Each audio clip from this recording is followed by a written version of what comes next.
Dararamni harmee Oromiyaa garee hattuu fi shirtuutiif wiskii dhuguudhaan marii araaraa Daar es Salaam akka gufatu kan godhe mootummaa ani keessa jiru kana jedheen amanam maddi rakkoo amma Oromiyaatti mudatee mooraan siyaasaa Oromoo diigamuu mooraa qabsoo Oromootiif mootummaan gaafatamaadhaan marroon araaraaf kutannoo agarsiisee mootummaan kiyya maricha gufachiise marii araaraa ministeera nagaa ilaallatuun ministeera haqaatti hirmaatee yeroo lama ministeera muummee qaamaan wal argee rakkoo Oromiyaatti dubbadhee jira maatii fi firoonni koos dararamanii jiru hanni sarara diimaa ta'uun fi afata diimaa ta'ee jira yaadota tibbana deetaan ministeera nagaa Taayyee Danda'a dubbateedha.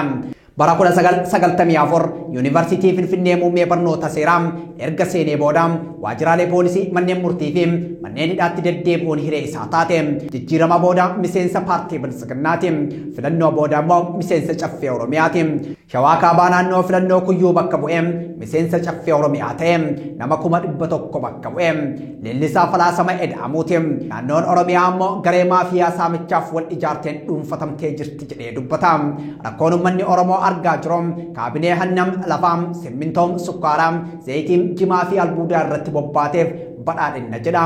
Imimmaan harmee Oromoo isaaniif wiskiidha jechuun arrabsa. Haati Oromoo baadiyyaa Oromiyaa keessa rasaasaan waddamtee isaan ammoo Finfinnee keessa wiskii cirriiqatu jedha. Inni deetaa ministeera nagaatiin yeroo tokko waraana bilisummaa Oromoo shanee jedhee abaara yeroo kaan ammoo mootummaan kiyya marii gufachiise gadadoo ummataa dheeresse jedha. Itoophiyaa keessatti hanni sarara diimaa irraa gara afaa diimaatti jijjiirame jedha. Namichi ammoo Taayyee Danda'a Raddooti.